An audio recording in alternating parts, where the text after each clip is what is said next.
Bom dia, pessoal.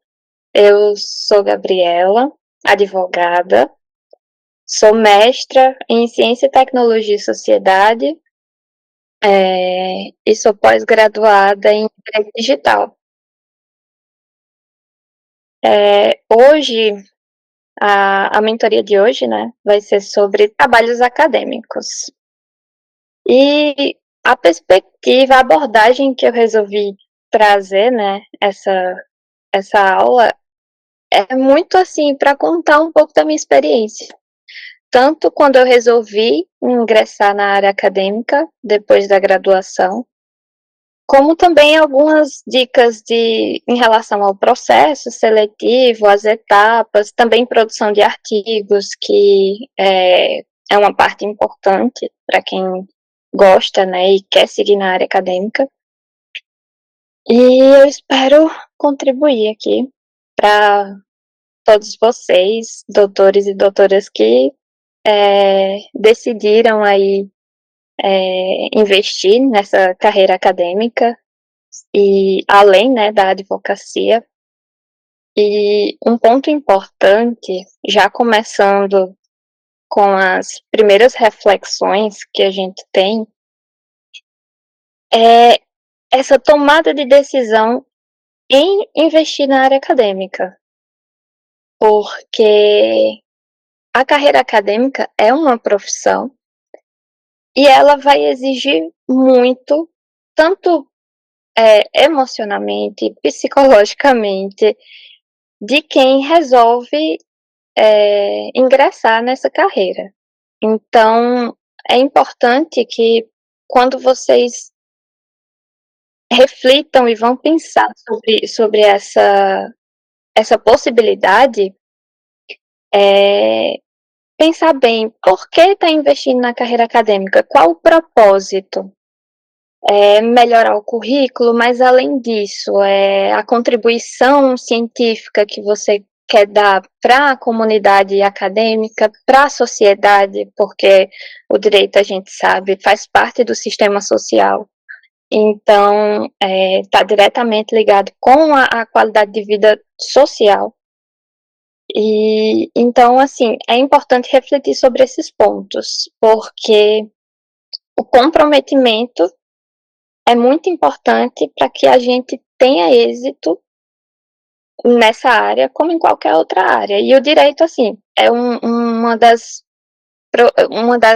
dos cursos, né, que uma das profissões, assim, que mais tem um leque maior, eu acho, mais abrangente de possibilidades de caminhos a seguir na área profissional. A gente pode ir para a advocacia, a gente pode ir para a magistratura, Ministério Público, a parte de concursos, né, área policial. Então, assim, tem muitas possibilidades diferentes.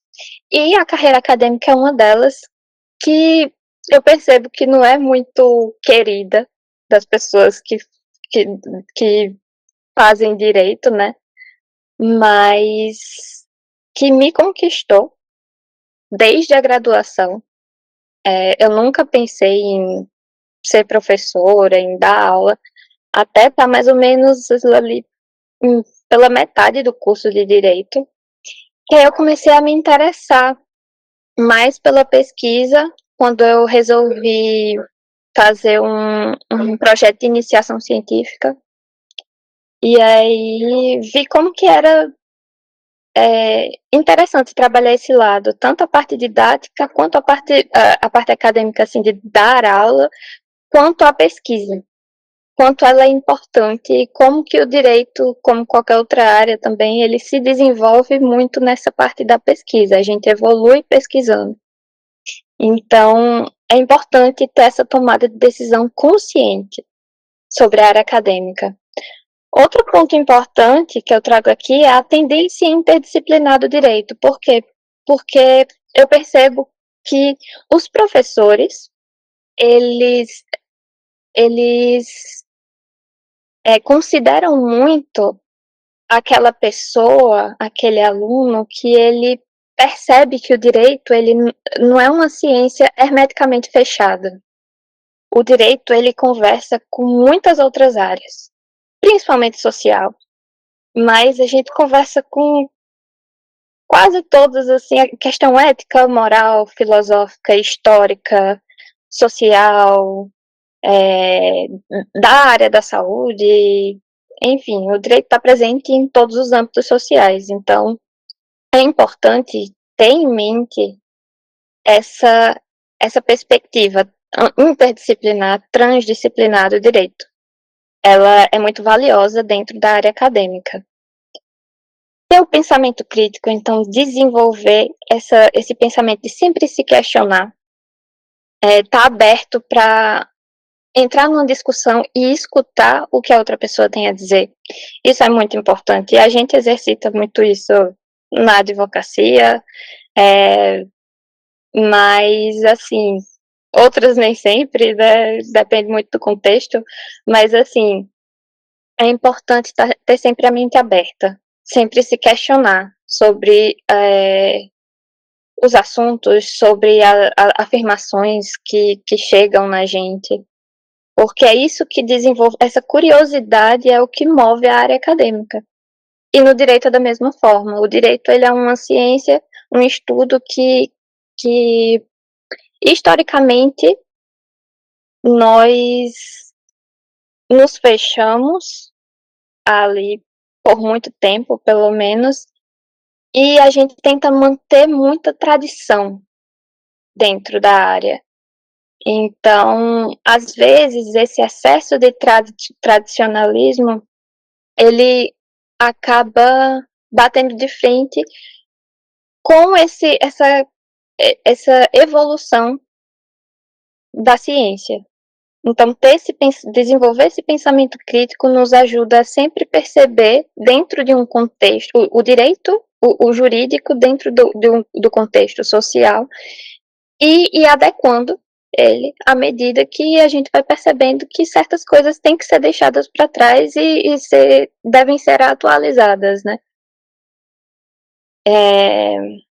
Outro ponto é estar aberto que se alinha um pouco, né? Estar aberto a mudanças de rota e alterações na pesquisa.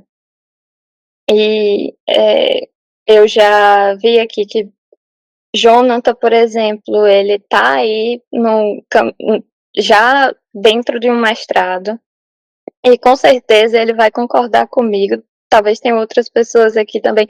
O Dr. Cláudio, o Dr. Salomão, já passaram por essa questão de uma pós-graduação, do mestrado, e aí vocês vão concordar comigo que às vezes a gente está no processo de seleção com o nosso projeto de pesquisa todo bonitinho, a gente acha que está pronto, e aí quando começa a conversar com o orientador, começa a conversar com outros professores, com outros colegas, percebe que tem que ir ajustando uma coisa, ajustando outra. No meu caso mesmo, eu entrei com a ideia no mestrado de pesquisar sobre legal design, e no fim das contas eu mudei totalmente. Não, o foco saiu do legal design e eu fui falar de comunicação jurídica na minha dissertação. Então, assim, as coisas vão mudando, vai se atualizando, e a gente vai tendo que ajustar a pesquisa, ajustar o projeto, e aí tem que estar aberto para lidar com essas mudanças. Alguém levantou a mão para falar? Fui eu, doutora Gabriela. Se puder deixar eu fazer só um adendo em relação à sua fala.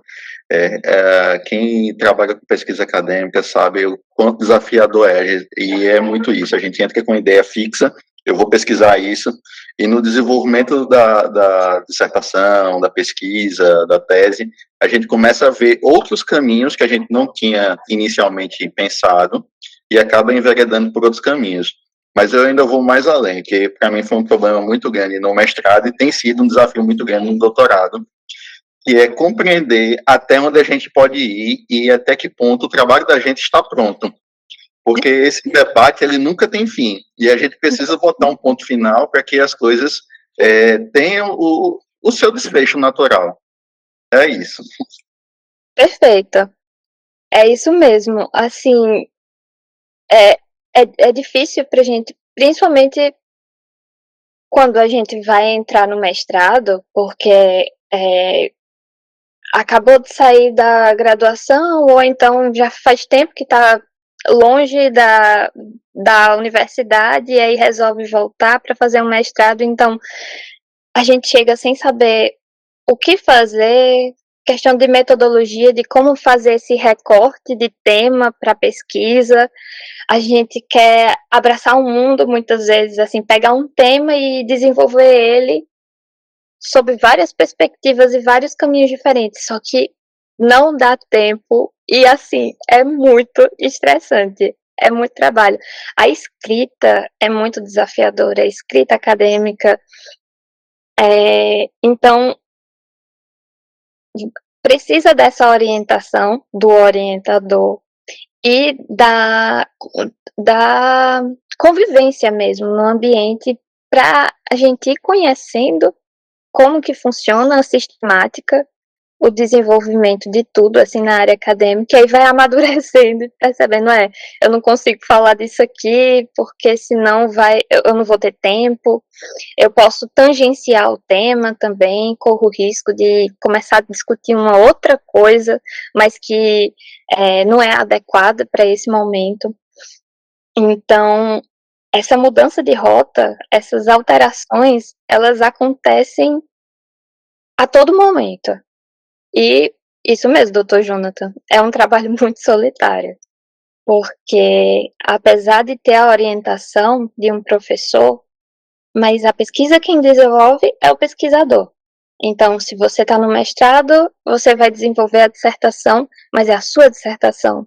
Por isso que muita gente fala que trabalho acadêmico você está ali num processo de gestar e de parir uma criança, assim. As pessoas brincam muito com essa metáfora, porque é um processo que demanda muita energia, muita dedicação. É solitário, porque é só você que pode desenvolver isso, esse trabalho. E a, a, a satisfação também na hora que a gente finaliza e termina com a sensação de um trabalho cumprido, um trabalho bem feito, é muito, muito bom também. Traz muita felicidade. E sobre o ponto que o Dr. Cláudio falou, de a gente não sabe quando parar, né? Quando que tá pronto, realmente. Porque eu finalizei meu mestrado em junho, no final de junho.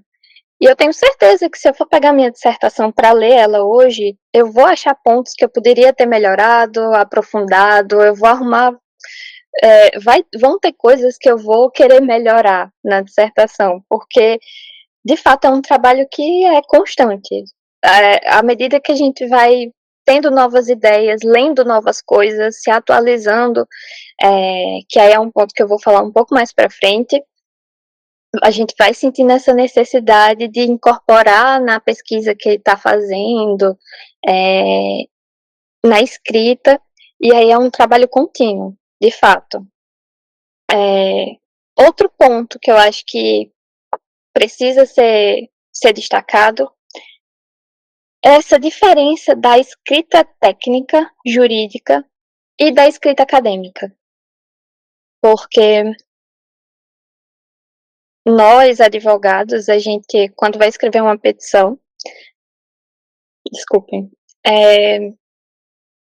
a gente já tem na cabeça, já está meio que assim viciado naquela forma de escrita técnica, jurídica, de ir em defesa do cliente, da argumentação, da persuasão, dos termos técnicos. Só que quando a gente da retórica, exatamente, mas quando a gente vai para a área acadêmica, por mais que a gente desenvolva muito bem a escrita técnica, é um tipo de escrita diferente. Então precisa se ler muito, e são livros diferentes, porque vai além do texto legal, vai além de doutrina, mas também incorpora tudo isso, mas é uma escrita que tem que ser mais enxuta, mais objetiva, tem que ser clara, mas precisa ter todas as informações necessárias ali.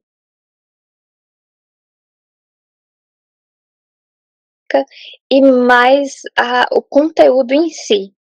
Então, ela precisa ser objetiva e clara. Você precisa explicar por que você resolveu escrever sobre aquele tema, quais os objetivos, o que você busca alcançar com aquele assunto, com aquele tema, aquele recorte de tema, né, que você está propondo. Qual é o problema que você tá querendo discutir ali? Trazer os principais pensadores teóricos sobre o tema e fazer uma abordagem assim do que fala cada um, e aí você ir desenvolvendo e mastigando todos esses conteúdos, e no final você tem que trazer a sua perspectiva, o que você imagina a partir de toda essa pesquisa bibliográfica, e trazer resultados. E aí não importa se o resultado não é sinônimo de resolver aquele problema que foi proposto, mas o que a gente pode pegar de aprendizado a partir dessa análise bibliográfica, dependendo de caso concreto, porque existe muita análise de caso concreto junto com essa parte mais da leitura, né, mais de levantamento bibliográfico mesmo. Então, se acostumar à escrita acadêmica é muito necessário para quem está querendo ingressar nessa carreira. E aí, como que faz isso? Pegando artigos científicos para ler da área, teses, dissertações, porque aí já vai percebendo como que se escreve, como que é a estrutura, e isso ajuda a ir incorporando, né, essa forma de escrita. Pessoal, só um adendo aqui. Quem quiser comentar alguma coisa, perguntar alguma coisa, vocês podem levantar a mão e aí é livre, assim, eu gosto da interação. Então, quando vocês quiserem perguntar, falar alguma coisa. Humberto Eco, ele é uma referência gigantesca, né, para a área acadêmica, para filosofia, para a linguagem, a área de linguística, né. Muito bom. Eu não tenho esse livro, inclusive, doutor Cláudio, vamos conversar depois sobre isso e trocar figurinha de livro. Porque Umberto Eco, ele realmente é um italiano, foi, né, um italiano que ele desenvolveu muito sobre a escrita, retórica, linguagem, enfim, é uma referência mesmo. E o último ponto, assim, que eu queria trazer nesse início de conversa é vocês pensarem na possibilidade de primeiro ingressar em algum programa de pós-graduação como aluno especial. Isso eu trouxe aqui nessas reflexões iniciais porque se eu tivesse tido alguém que falasse para mim sobre essa possibilidade lá no início, quando eu terminei a graduação e resolvi investir na área acadêmica, talvez eu tivesse feito isso primeiro, antes de ingressar de cara num programa de mestrado. Por quê? Porque o que é primeiro, né? Aluno especial é uma pessoa que ela se candidata ali para fazer uma ou algumas disciplinas de um programa de pós-graduação específico, mas você não é um aluno regular. Então, você vai ser um aluno especial porque você vai estar ali matriculado na disciplina, você vai acompanhar as aulas, você vai fazer as avaliações e no final você vai receber ali uma declaração de que você cursou aquela disciplina, de carga horária, de tudo, sua nota, inclusive nas avaliações, mas o vínculo não é regular com aquele programa. Então, assim, você pode guardar aquilo ali e fazer outras disciplinas como aluno especial, ou cursando a disciplina como aluno especial, vai conhecer um pouco mais do programa de pós-graduação, vai poder perceber se aquele programa realmente é o que você esperava. Você cria uma identificação com o programa, olhando mais de perto, convivendo um pouco ali dentro daquele ambiente. E aí, se for o que você quer, você se prepara para a seleção como aluno regular, entra, e aí você consegue aproveitar essa disciplina que cursou como aluno especial, já em carga horária e em tudo, para o seu ingresso como aluno regular. Então, é uma estratégia boa porque, às vezes, a pessoa tem dúvida sobre linha de pesquisa, acha um programa de pós-graduação interessante, acha a linha de pesquisa ali interessante, mas não tem certeza se encaixa na sua ideia de pesquisa para o mestrado ou para o doutorado. Às vezes, fazer uma disciplina como aluno especial pode tirar essa dúvida. E também, às vezes, você pode fazer essa disciplina justamente para lhe ajudar num possível projeto de pesquisa. Porque, às vezes, trazendo o meu exemplo, eu penso em continuar os meus estudos no doutorado com a teoria dos sistemas, de Niklas Luhmann. Não sei se vocês conhecem, mas é um teórico que traz essa ideia de que existe um sistema social e o direito ele está dentro desse sistema social como um subsistema. Então é trazer o direito sob uma perspectiva realmente social. Só existe direito porque existe uma sociedade, mas aí ele vai aprofundar e explicar vários aspectos desse sistema. E aí eu comecei a estudar sobre isso no mestrado, pretendo continuar no doutorado. Mas aí, o meu recorte sobre a teoria dos sistemas, eu quero trazer numa perspectiva decolonial, que é trazer mais os estudos voltados para um ponto de vista da América Latina, principalmente do Brasil. Então, é esse o recorte que eu quero fazer. Não quero pegar a teoria dos sistemas como um todo.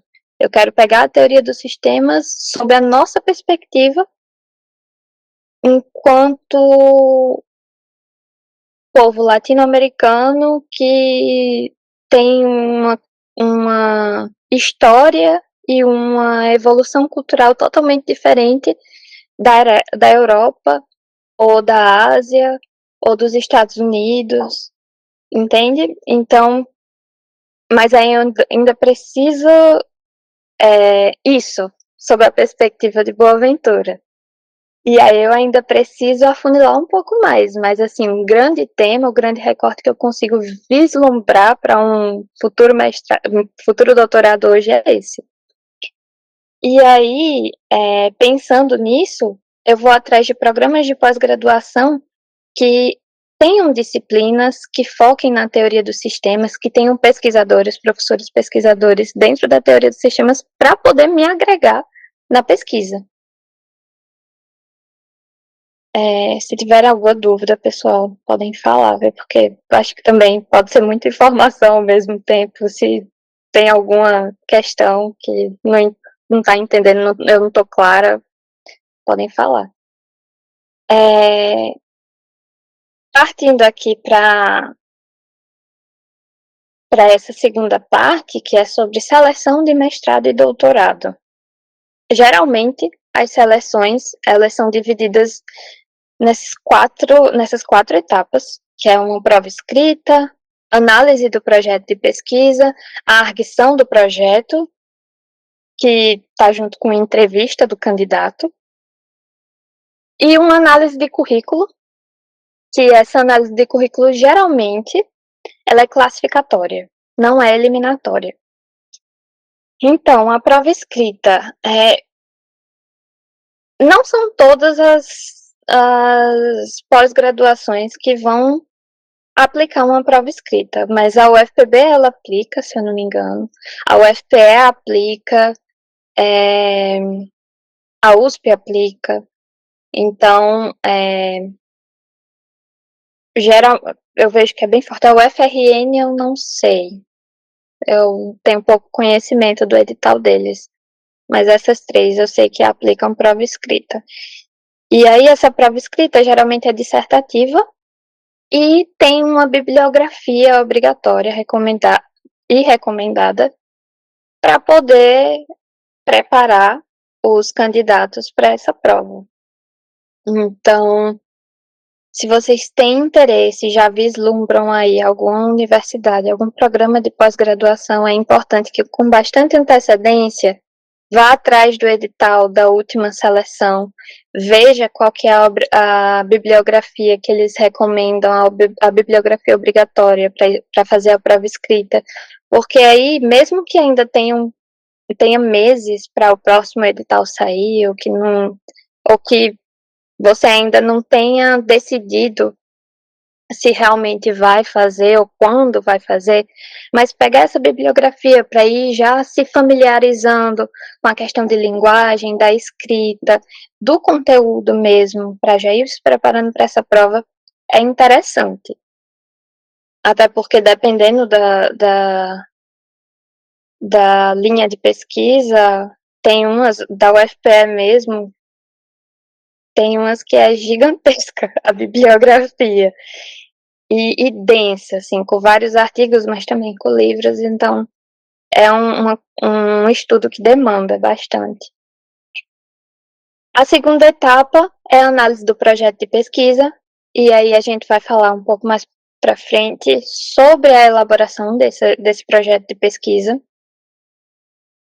que aí é o que você quer pesquisar, por que é relevante esse tema que você escolheu, por que o programa, por que é interessante para o programa de pós-graduação ter essa pesquisa dentro dele, né, assim, ele investir nessa pesquisa.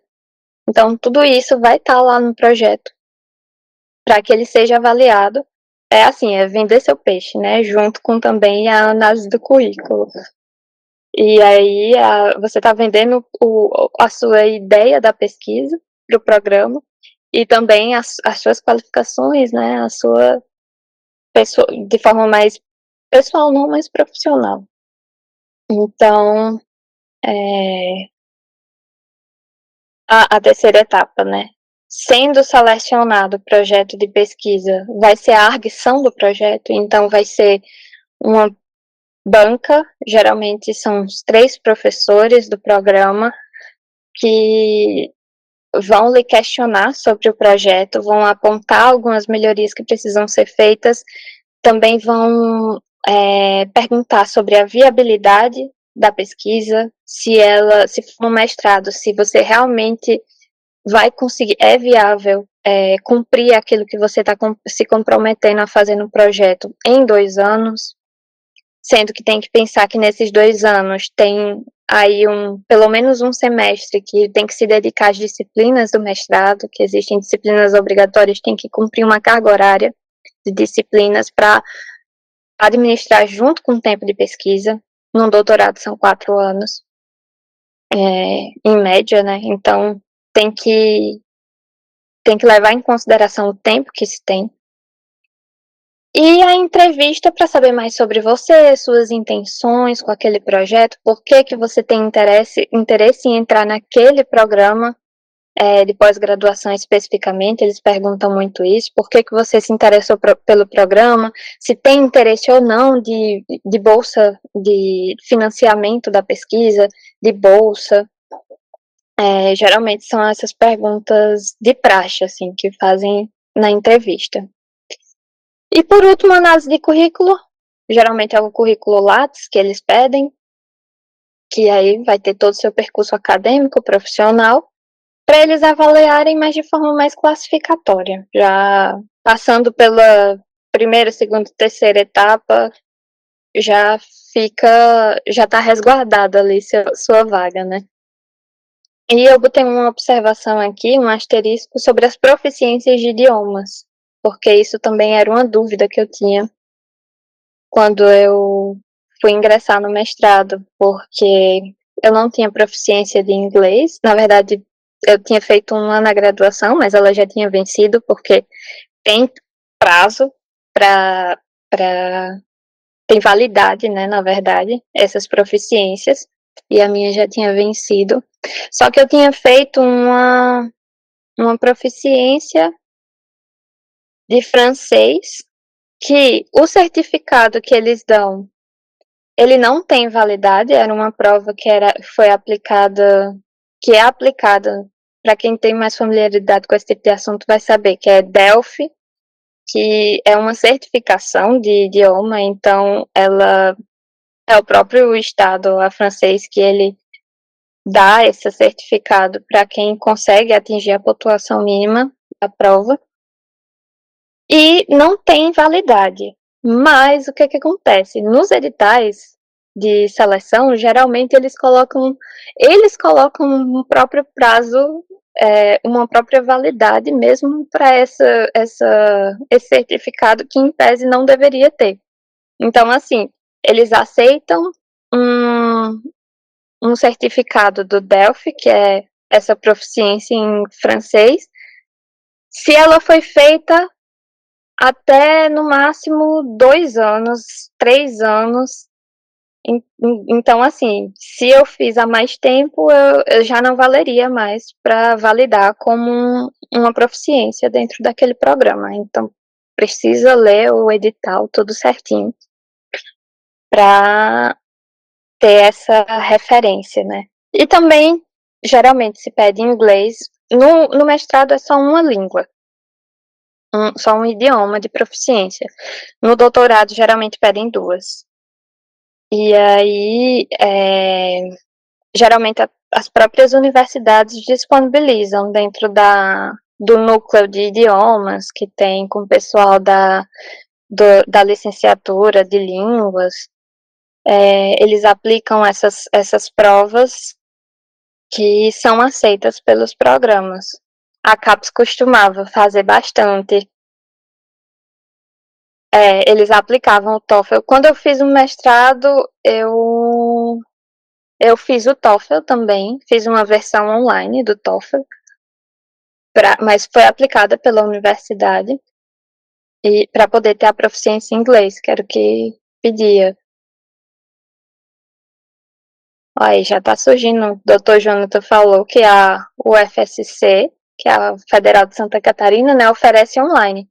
Então é bom ficar já atento a isso, porque também para quem tem mais dificuldade, que precisa estudar, ter a familiaridade com a prova, se nunca fez, é bom já ir pegando essas dicas e investir um pouco de tempo nisso, porque existem programas que são um pouco mais rígidos com essa questão das proficiências. Se você não comprova, mesmo que você tenha se saído super bem nas etapas de seleção, eles podem cortar e tirar a sua vaga, porque não comprovou ali uma proficiência. Geralmente tem um prazo, aí eles dão 6 meses depois que você entra, para você poder comprovar a proficiência.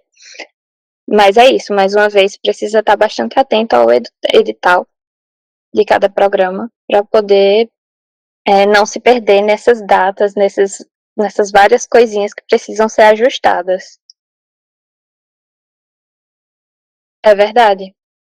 Se for pagar por fora, particular, né, sai bem mais caro. Geralmente as universidades federais têm convênio, algumas estaduais também, e aí vale a pena ir atrás disso, porque fica num valor bem melhor. Partindo, né, para parte de elaboração do projeto de pesquisa. Primeiro, definir um tema, é super importante, porque também a partir do que você tem interesse em estudar, em aprofundar a sua pesquisa, é que você vai saber qual a linha de pesquisa que encaixa, pesquisar um orientador possível. Gente, isso é muito importante. Quando cogitar entrar no mestrado, Primeiro, você tem que estudar e definir para qual universidade é viável, qual programa de pós-graduação você se interessa. Depois, vamos estudar sobre as linhas de pesquisa. Ver onde seu tema se encaixa, ou procurar um programa de pós-graduação que tenha o seu tema ali como uma linha de pesquisa, faça sentido. E o último passo, pesquisar os professores daquela linha e tentar encontrar algum que preferencialmente já pesquise com aquele tema que você tem interesse. Se não, alguém que tem alguma familiaridade, que tem um tema ali um pouco mais parecido, pesquisar o lápis dos professores, se der, entrar em contato. Por isso também que entrar primeiro como aluno especial é uma estratégia interessante, porque você pode se matricular na disciplina daquele professor que você já pesquisou, que já está ali mirando para ser um possível orientador no mestrado ou no doutorado. Então, se matricula ali para disciplina de aluno especial que aquele professor ofertar, aí você já cria um vínculo com ele, já conversa mais, fala sobre o seu tema, participa ali, tá envolvido, já começa a se ambientar, e aí quando você for para fazer a seleção como aluno regular, você já facilitou muito o seu caminho, porque se consegue ter esse contato prévio com esse possível orientador, ele pode lhe ajudar, dar sugestões de como melhorar sua pesquisa, dar uns insights, umas ideias que vão ser interessantes para o seu projeto. Então, eu acho que isso é uma dica valiosíssima para quem pensa em entrar no mestrado, num doutorado, em alguma pós-graduação, estrito sensu.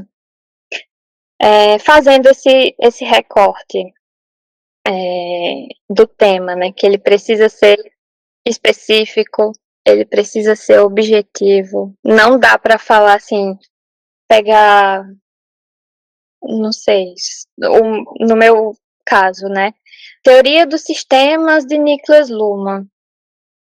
Isso é só isso, porque ainda está muito abrangente. A teoria dos sistemas é gigantesca. Nem é uma teoria jurídica propriamente dita, ela é social. O Niklas Luhmann, ele nem era um jurista de carreira. Então, assim, precisa afunilar, precisa recortar melhor esse tema, porque se for algo muito amplo, os professores já vão olhar para o seu projeto de pesquisa, os avaliadores vão falar, essa pessoa não tem condições de fazer o que ela está propondo nesse tempo. Então, é um projeto inviável. E aí já podem cortar, você nem passar na fase de avaliação do projeto de pesquisa por causa disso. Então, ter botar uma lupa ali naquele grande tema e fazer um recorte mais específico da pesquisa é necessário. E aí, após definir esse tema, a gente vai para a justificativa, que é o momento que você vai botar toda a retórica e a persuasão do advogado para jogo e realmente vender seu peixe. É o momento de argumentar e persuadir o avaliador, mostrar a relevância, o quanto aquela pesquisa é importante para a comunidade científica, para a sociedade em geral, quais os benefícios, o que é que ela pode contribuir para a sociedade e para a comunidade acadêmica. Então, nessa parte aqui é importante que você bote realmente, argumente, venda. É um momento ali, vendedor, advogado, que tem que predominar. Mas sempre de forma objetiva. Também não adianta ficar, assim, enchendo linguiça, arrodeando. Não, tem que ser assertivo no que está falando, mas precisa deixar os avaliadores com vontade de desenvolver essa pesquisa junto com você.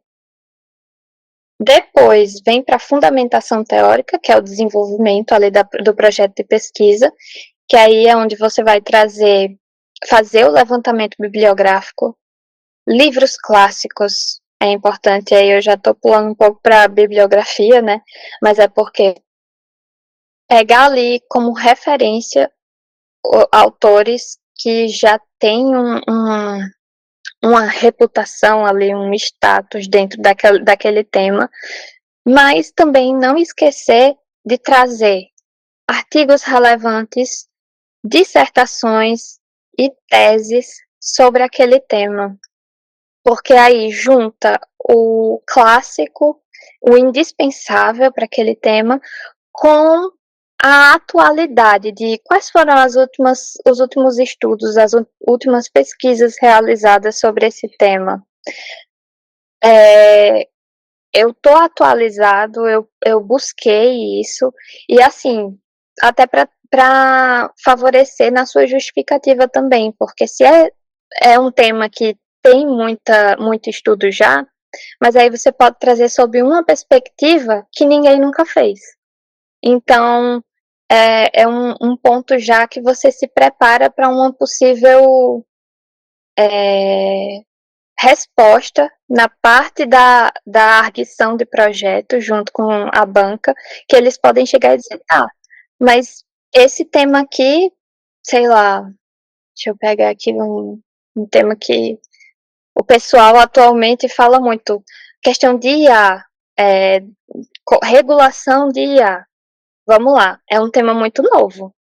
Tem muita gente falando, mas por que a sua pesquisa vai ser diferente de todas as outras que o pessoal está desenvolvendo? É um tema atual, é necessário, isso aí a própria temática já comprova. Mas por que a sua pesquisa não é mais uma de tantas outras que existem hoje? Aí você precisa ver qual a abordagem, qual a perspectiva que você vai abordar esse tema. E aí, a partir disso que você vai. E aí você precisa estar atualizado de quais pesquisas que já tem, que estão em andamento, as que foram recentemente finalizadas, e ter um conhecimento basilar ali que dê alicerce, que é uma coisa mais atemporal, que são os clássicos. Definir objetivos geral e específicos é necessário num projeto de pesquisa, geralmente é um objetivo geral, que aí é a sua ambição maior, e os específicos é como se fossem as metas, então geralmente são 3 ou 4 objetivos específicos que você vai definir. O cronograma, você precisa fazer um cronograma dentro do projeto de pesquisa. Se é um mestrado, são 2 anos de mestrado. Você tem que levar em consideração as disciplinas que você precisa cumprir no mestrado e você precisa ter tempo viável para fazer a sua pesquisa. Então, dentro dos 24 meses do mestrado, você vai ter que dividir esses 24 meses bem certinho, de forma realista, de forma factível, para convencer os avaliadores de que é viável esse cronograma. A sua pesquisa, ela cabe dentro daquele tempo. Se for num doutorado, os 4 anos, que geralmente é de doutorado. Então, esse cronograma realista é muito importante. E a bibliografia, como eu já falei, clássicos do tema que você resolve pesquisar, além de teses, dissertações e os artigos relevantes. Mas aí, como que vai se buscar onde que a gente encontra, né, essa bibliografia? E aí eu trouxe para vocês algumas indicações de revistas acadêmicas da área de direito para fazer esse levantamento bibliográfico. Aqui são só algumas sugestões, porque tem muitas. Vocês podem entrar no site do Sucupira, da CAPES. Lá vai ter a avaliação de vários artigos. Você bota lá para pesquisar a área do direito, da última avaliação, a mais atualizada que teve do Qualis. E aí eles vão dar lá vários periódicos, várias revistas, e aí tem umas são mais específicas, como, sei lá, direito constitucional, direito tributário, direito de saúde. E aí tem umas que são mais gerais, que eu trouxe aqui da minha familiaridade, de onde eu geralmente pesquiso, que tem a Quaestio Iuris, da Federal do Rio, a Dados, que é da Estadual do Rio. São revistas muito boas, que tem vários artigos de professores universitários que já têm uma bagagem, e geralmente os artigos de lá são bem interessantes. A Revista Brasileira de Sociologia do Direito, que também é uma disciplina, é uma revista que ela, além de ser do direito, a grande área, ela também é interdisciplinar. Então, ela tem essa pegada de misturar o direito com outras áreas. Então, é interessante para quem gosta de conversar com outras disciplinas. Anuário de Direitos Humanos, que é do Chile. Então, para quem desenrola um pouco o espanhol, tem muitos artigos interessantes e esses A3, A1 são as notas que a Qualis dá para essas revistas. Então, essa do Chile, ela é Qualis A1, que é a maior nota, a maior pontuação que um periódico pode ter aqui no Brasil. A Index Law Journal é da CONPED, que é o Conselho Nacional de Pesquisa e Pós-Graduação em Direito. Então, CONPED, eu acho que vocês já devem ter ouvido falar, não sei, mas eles desenvolvem todo ano congressos em cada ano é num lugar diferente e num estado diferente, numa cidade diferente. E tem vários artigos interessantes de advogados, de pessoal que está pesquisando na área de direito. É bem legal. A Annual Review of Law and Social Science dos Estados Unidos, para quem desenvolve um pouco mais o inglês, é uma revista interessante que tem vários artigos com abordagens legais.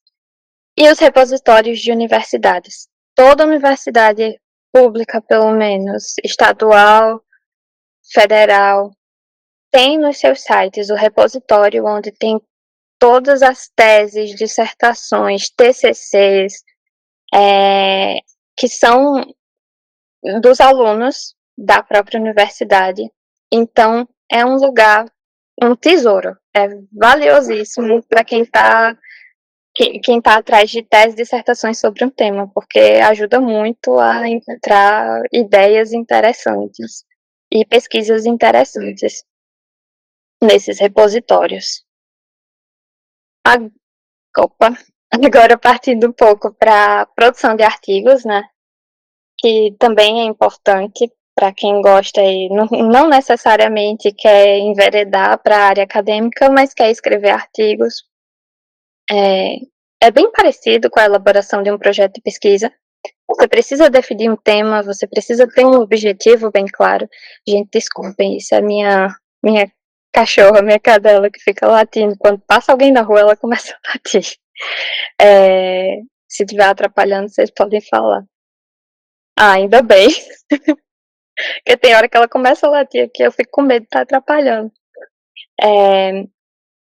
Mas é importante definir o tema, ter um objetivo claro sobre o que você quer escrever.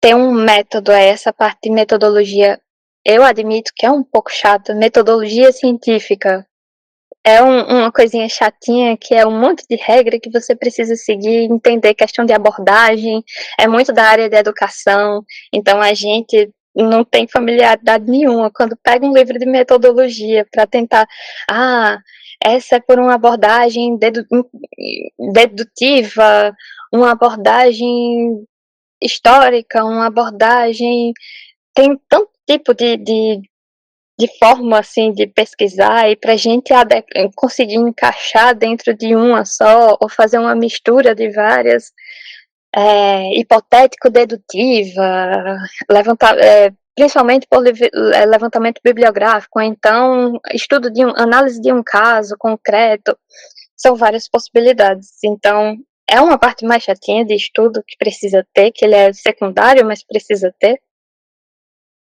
E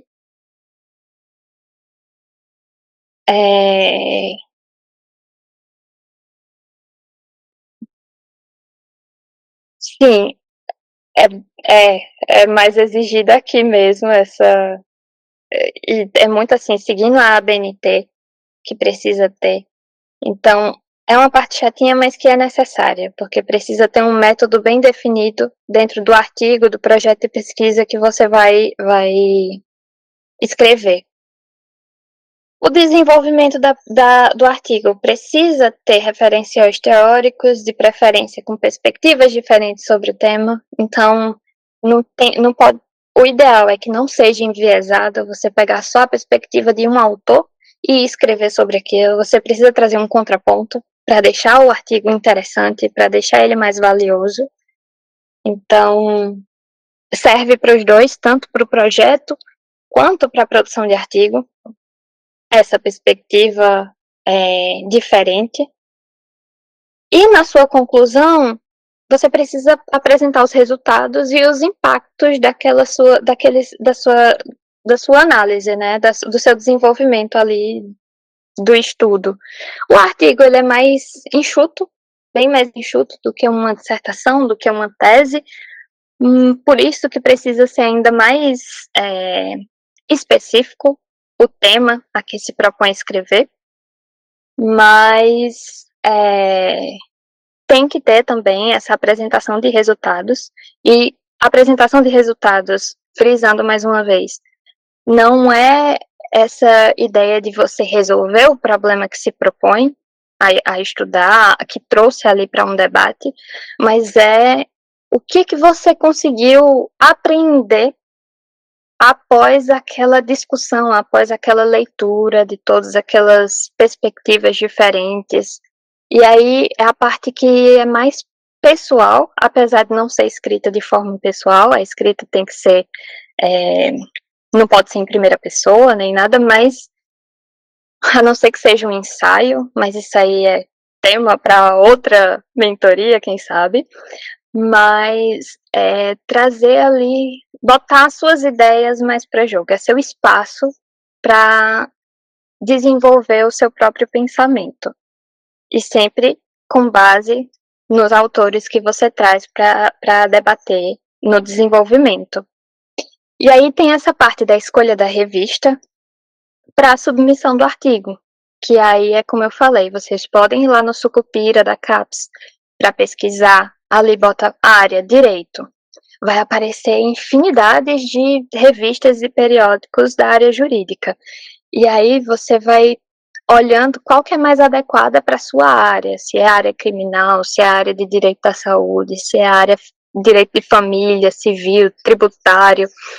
Vão existir essas revistas mais específicas. Eu desenvolvo uma pesquisa mais voltada para a teoria do direito, para a parte de sociologia, filosofia jurídica, então é tanto que eu trouxe alguns exemplos nessa área, porque é o que eu tenho mais familiaridade. E aí, mas existem, assim, várias para cada âmbito, umas mais gerais, outras mais específicas. E aí, a partir disso, vocês precisam ler quais as orientações de submissão da revista, porque precisa encaixar dentro daqueles parâmetros, das diretrizes que as revistas dão para adequação do texto, do artigo, e submeter. Tudo online, e aí seguir na ansiedade esperando por uma resposta positiva. Eu mesmo estou com um artigo submetido e já vai fazer 1 ano e eu ainda não tive resposta. A gente brinca que, assim, se demora tanto é porque provavelmente vai ser aceito. Porque se fosse para ser recusado, já teria sido recusado há muito mais tempo. Eles não perderiam tanto tempo com um artigo lá submetido. Mas eu não sei, eu prefiro pensar dessa forma. Porque já vai fazer aniversário de 1 ano agora em fevereiro. Mas é isso, existem revistas que aprovam de forma mais rápida, dão uma resposta mais rápida, outras que demoram mais um tempo. E é isso, gente, que eu queria compartilhar com vocês. Eu espero que tenha ajudado. Se vocês têm perguntas, se vocês têm alguma dúvida, se eu faltou eu abordar algum tema mais específico, falem aqui agora. Estou aberta aí para perguntas, o que eu puder contribuir, responder, souber responder. Fiquem à vontade. Eu agradeço muito a Bea pelo convite, mais uma vez. A Dr. Cláudio, Dr. Jonathan, Dr. Salomão, Doutora Aline, que foi quem veio me fazer o convite. Eu agradeço muito a vocês pela oportunidade. E é isso. Obrigada. Doutora Gabriela, eu só tenho a agradecer a excelente aula. Você conseguiu abordar todos os pontos de forma fundamental, trazendo perspectivas que são muito valiosas, porque eu gostaria de ter tido essa mentoria quando eu comecei minha vida acadêmica. Essas perspectivas, elas são fundamentais realmente para quem quer traçar um caminho acadêmico e não tem ideia por onde começar. E você não apenas deu as diretrizes, como aprofundou de forma muito precisa os pontos essenciais que as pessoas precisam se atentar. Deu o caminho das pedras, essa é a verdade. E eu só tenho a agradecer a forma esplendorosa que você trouxe a temática de forma super leve, detalhada, e meus mais sinceros parabéns. Eu espero que possa voltar outras vezes para debater outros temas. Então, o convite está aberto, a pé é sua casa também. E espero que esteja aqui presente em outros eventos também. Muito obrigada, doutor Cláudia. Agradeço muito. É isso, eu quis realmente. Eu lembrei muito da minha trajetória, né? Logo no início, a trajetória continua, que a gente sabe que é árdua, mas eu pensei muito nisso, assim, quais as dúvidas, as dificuldades que eu tive e tentar sanar essas dúvidas que eu imagino que a maioria deve ter, pelo menos parecida. Pode falar, doutor Salomão. Dona Gabriela, primeiro me permita quebrar um pouco as formalidades, me chamar apenas de Gabi, até pela relação de amizade e de carinho e admiração que eu tenho por você, né? Gabi, mentoria maravilhosa, faço as palavras do Cláudio as minhas palavras. Queria eu ter tido a mentoria dessa lá atrás, quando eu comecei, antes de eu ir para o mestrado.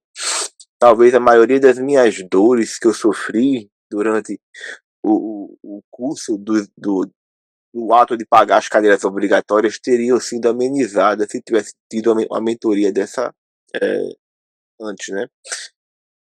Foi esclarecedor, me trouxe de fato até aquela vontade de encarar o doutoramento. Aí, mas eu vou deixar o Cláudio acabar o doutoramento dele para ele poder assumir o escritório e depois eu poder entrar no doutoramento. Mas foi maravilhoso. Muito obrigado pela sua participação. Acredite que a PEA vai estar sempre de portas abertas. Espero que seja a primeira apresentação de muitas, né? E aí que venha outras mentorias e quem sabe, se Deus permitir, outros cursos completos aí de temas diversos e até incluindo violência doméstica, que eu sei que você é uma apaixonada também por esse tema. Essa parte de gênero também me pega. Gosto bastante.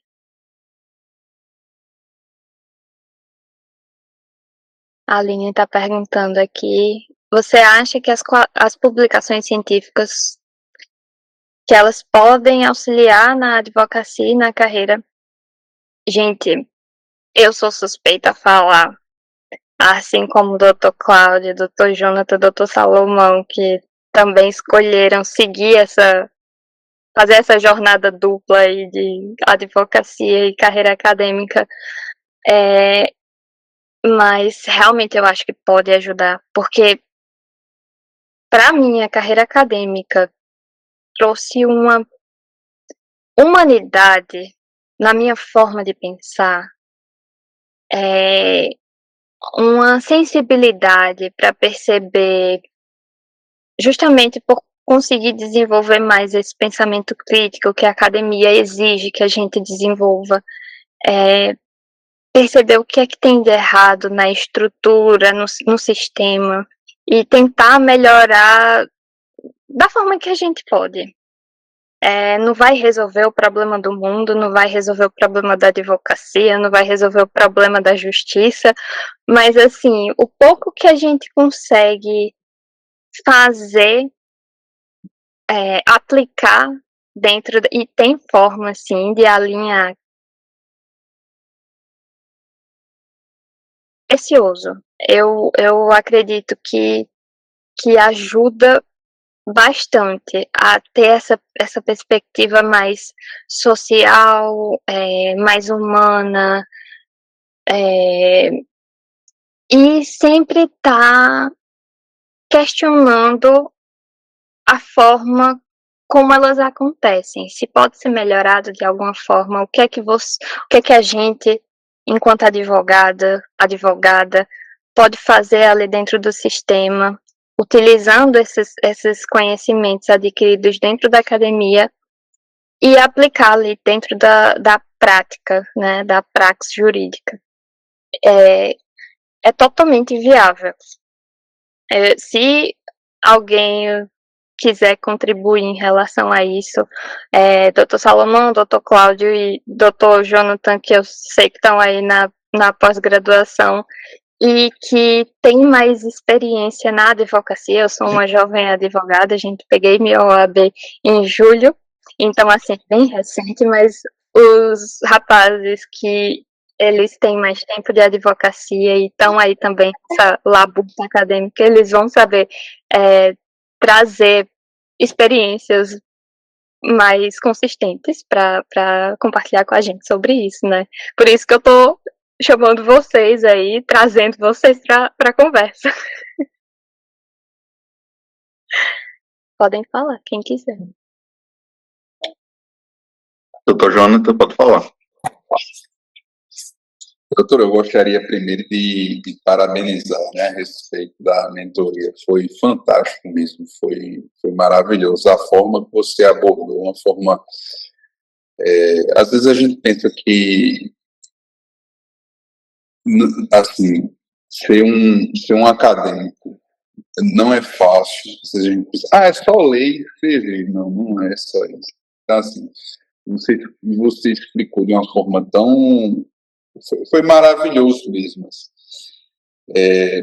Depois eu gostaria de compartilhar com você um pouco da minha experiência que eu tive no mestrado. Às vezes, dependendo como aluno, como acadêmico que ele entra, às vezes é até um pouco traumático. E eu senti bastante, eu acho que pelo que o Salomão fala, assim, todo mundo, meu Deus, eu entrei e senti uma pancada. Então, assim, quem assistir essa mentoria, com toda certeza, já vai entrar já vai ter uma visão, já vai ter uma visão fantástica de como entrar, onde entrar, onde pesquisar, os professores procurar. Nossa, são dicas que até parecem simples, mas que faz uma diferença fantástica mesmo no relacionamento do aluno com o programa, com o seu professor orientador. Então, assim, dicas maravilhosas mesmo. E só pegando o gancho do que a Aline comentou, alguns temas iniciam muito antes assim, a discussão inicia muito antes na academia do que nos tribunais, né? Então, às vezes você está atento a artigos científicos, você está sempre lendo artigos científicos, ou está pesquisando, estudando. Isso ajuda muito até você ser indutor de novas... Porque a advocacia em si, quem cria jurisprudência é a advocacia, é ele que lança novas teses, novos... Então, assim, se não fosse alguns advogados que se aventuram com novas teses, tudo isso inicia principalmente na academia.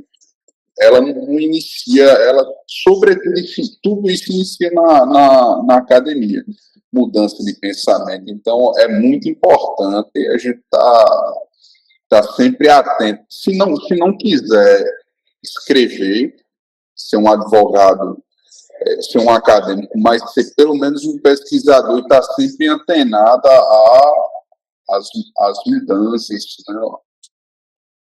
Tem diversas associações, institutos, IBDFAN, sempre tem artigos maravilhosos. Assim, é bom sempre se manter bem atento a tudo isso. E no futuro a pé também. Eu ia dar, por que não a gente não iniciar, não é, lançar uma coletânea de artigos científicos. Eu acho que a PEA tem tudo, pode ajudar bastante aí, doutora. Eu acho que se você aceitar, a Cláudia já deu, eu também aceitar esse desafio, né, vai ser maravilhoso. Só complementando. Salomão, doutor Ivo tá com a mão levantada também. Vinhão, foi mal, desculpa aí. Doutor Ivo, a palavra. Bom dia, pessoal. Bom dia. Doutora Gabriela, primeiramente, obrigado. Gratidão, viu, pelos seus ensinamentos aí, foi muito bom. Muito claro, né? E muito bom. E eu gostaria de fazer uma pergunta. Quem nunca teve, assim, um aluno que não teve experiência, ele saiu da faculdade, e ele quer entrar num programa desse de mestrado, o que é que você orienta ele primeiro a fazer? Ele começar a escrever artigos, ou ele procurar um professor, ou ele procurar um professor? O que é que você orienta, assim, na prática? Eu acredito que a escrita de artigos não, nesse primeiro momento, não precisa ser uma prioridade. Porque quando a gente ingressa no mestrado, a nossa pesquisa na dissertação, muitas vezes é aproveitada, ou a gente pega um recorte dela para submeter a uma revista, para publicar como artigo, ou a gente enxuga ela e publica como artigo. Então, assim, isso é uma coisa que pode ficar na posteridade. Mas o que eu acho, a primeira coisa que eu faria é, depois que eu tenho uma noção do programa, por exemplo, aqui na UFPB, o programa de pós-graduação daqui, você fica atento à abertura de edital para aluno especial.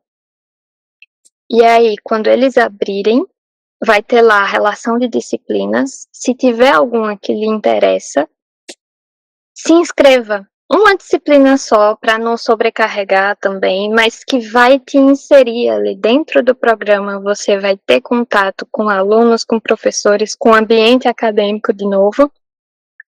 E experimentar. Conversar, construir vínculo ali dentro daquele ambiente com os professores. Eu acho que isso é essencial para você criar uma identificação com o programa, para ver se é realmente isso que você quer. E aí, sendo isso, você já se prepara para o edital, o próximo edital que tiver para aluno regular. Eu acho e no caso de também se preparar nessa preparação, né, para uma seleção, já vai pesquisando essa questão das proficiências, o que é necessário de proficiência. Então, pegar o edital para aluno regular anterior e ver o que é que eles pedem, questão de prazo. Mas, assim, a primeira coisa que eu faria vou entrar aqui nesse programa como aluno especial para experimentar, para conhecer. E aí, conhecendo e sabendo, não, é isso aqui mesmo, eu quero ficar nesse programa, achei interessante, achei legal, as disciplinas são interessantes, tem uma linha de pesquisa aí que me interessa. E aí você começa a se preparar para a seleção, de fato, para ingressar ali no mestrado. Porque no final das contas, a produção de artigo iria entrar na análise de currículo. Isso seria relevante na análise curricular. Mas, geralmente, a maioria das pessoas não tem lá muita produção de artigo, porque a maioria está todo mundo vindo da graduação. E seria mais classificatório, não é mais eliminatório. Então, se você escreve é muito mais importante você se preparar para a prova escrita e depois escrever um bom projeto de pesquisa, porque aí já garante sua vaga, do que focar sua energia numa produção de artigo que, no final das contas, não é o que vai definir a sua entrada, o seu ingresso num programa de pós-graduação, entende? Sim, sim. Ok, muito claríssimo. Obrigado, viu? Nada, eu que agradeço. E a Aline falou também aqui sobre as áreas mais promissoras, né? Eu acho que essa questão da área você tem que, na verdade, ter a sua área de coração, que você se sente bem e que você tem interesse em aprofundar os assuntos, os seus estudos, e aí é nessa área que você tem que seguir. Porque, sei lá, o tema da vez hoje tem muita gente falando sobre essa questão de regulação de IA. Essa parte de direito e tecnologia, mas existem abordagens que você pode debater sobre esse tema, mas puxando para sua área de interesse, a área que você domina. E também, se não tem, eu mesmo gosto de aprofundar assim, meus estudos nessa área de comunicação jurídica. Eu gosto muito de debater essa coisa de como o direito dialoga com a sociedade, com as pessoas, com os vulneráveis, porque tem muita gente que não entende, a gente ainda continua sendo. A gente, como sistema jurídico, né? Continua sendo muito distante de muita gente, de muitas camadas aí sociais que acham que tá em outro. Tá tão distante deles que eles nem conseguem. A gente não consegue nem ter credibilidade com certos grupos, assim, de tão distante que é. Ah, porque a justiça é morosa, ah, é porque não adianta. E a gente tá passando por um momento de tanta descredibilidade que, assim, mas isso foi o que eu me identifiquei.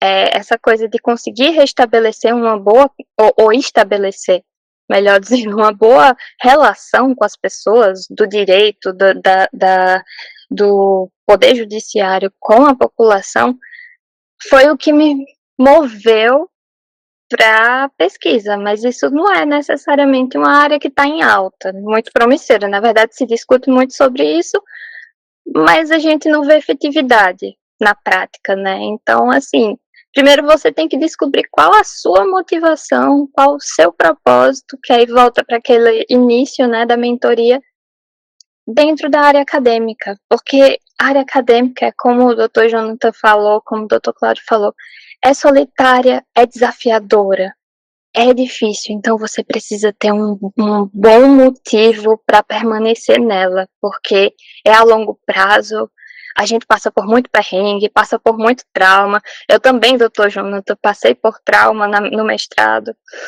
Então, assim, se não tiver uma coisa que realmente te faz mover, que mexe com o teu coração para continuar nisso, é muito fácil desistir no meio do caminho, ou então, vou só terminar o mestrado e deixar pra lá, ou então chegar até o doutorado, mas não seguir depois, não querer pesquisar, desiludir, enfim, é isso, assim, você precisa descobrir o seu propósito e querer estudar e aprofundar seus estudos e tentar contribuir para os estudos daquele tema, daquela área,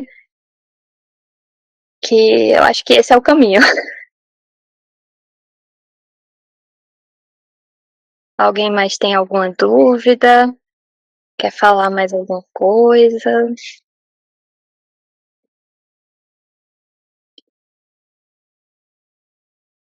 Doutora, eu acho que a Salomão quer falar. Ah, doutora Gabriela, e aí eu também quero falar, tá, até pro doutor Jonas também, até complementando o que falou a Aline soltou uma pergunta falando que se achava que se o mundo acadêmico também iria interferir, poderia interferir de maneira positiva também na advocacia. E Jonathan explicou tudo de maneira brilhante, né? Eu não tenho o que tirar nem pôr, né? Não tenho nem como contra-argumentar o meu irmão sertanejo. Mas só para tentar exemplificar melhor o que foi dito, muitos tribunais que nós dizemos ser vanguardistas, eles só chegaram nessa vanguarda do direito porque lá atrás a academia já começava a discutir essas possibilidades. E a gente um dia entende e falou que não se incide, por exemplo, o imposto de renda em cima da pensão alimentícia, é porque a academia lá atrás discutiu os motivos, a filosofia do tributo e o que era, de fato, esmiuçando cada instituto, desde a pensão alimentícia propriamente dita, até mesmo o imposto de renda. E isso ocorreu em vários temas. Eu me lembro que, muito antes dos tribunais aceitarem várias teorias de união familiar, Maria Berenice Dias, lá atrás, eu estava nos bancos acadêmicos da graduação, já trazia pensamentos sobre isso. E, posteriormente, os tribunais começaram a aceitar, e os tribunais regionais e os tribunais superiores. O que eu quero dizer com isso? A temática de hoje não é só importante, e aí, e parabenizo mais uma vez, Gabriela, a temática de hoje não é só importante para quem quer prestar, quem quer seguir uma vida acadêmica. A temática de hoje é também importante para todos aqueles advogados que queiram estar e permanecer na vanguarda do direito. Porque tudo que acontece no mundo da advocacia prática, anteriormente já foi discutido pelos teóricos, pelos filósofos, pelos pensadores do direito. Então, mais uma vez, parabéns. Não tenho nada a pôr. Gente, quem tiver o mínimo interesse possível, super indico que sigam a área acadêmica, é no mínimo engrandecedora. É transformadora mesmo. Eu adoro. A gente passa muito perrengue, é muito estressante, mas, assim, eu terminei o mestrado e eu falei assim, não, eu quero dar um tempo disso, porque e quando a gente entra, que começa a vir os perrengues, aí a gente fala, por que que eu me meti nessa cilada? Porque fui eu que escolhi. Eu prestei uma seleção, eu tô me dispondo a isso, mas só pra passar estresse. Só que depois é muito gratificante, mas realmente é como qualquer carreira, né? Como a advocacia, é perfil. Tem gente que vai ter perfil para a área acadêmica, tem gente que vai ter perfil para advocacia, tem gente que vai ter perfil para os dois, tem gente que não vai ter perfil para nenhum. E assim, é encontrar realmente sentido e propósito naquilo e se sentir bem. Eu terminei o mestrado falando isso, não, vou dar um tempo, já tô saturado, mas na verdade deu pouco tempo, eu já tava com saudade, pensando, e se eu fizer um doutorado? Será que esse é o momento? Não sei, mas fica assim, o coração sempre mexido com a possibilidade. Gente, eu agradeço demais vocês por terem vindo assistir essa mentoria. Fico muito feliz com o convite. De novo, agradeço a Thea pelo convite. E me coloco à disposição de vocês, se vocês quiserem entrar, dúvida, pedir conselho, sugestão, enfim, eu tento ajudar no que eu possa, é isso. Eu compartilhei aqui minha experiência com vocês e o que eu acho que é interessante e que viria a agregar, mas tô aí à disposição e a gente tá aprendendo junto. Para mim foi tudo muito bom. Agradeço a todo mundo. E é isso, me coloca à disposição da PEN, me coloca à disposição de vocês. Falem comigo no WhatsApp, no Instagram, enfim. É isso. Muito obrigada. Tchau, pessoal. E almoçar Tchau, agora. até mais, até a próxima, Gabi. Até mais. Tchau.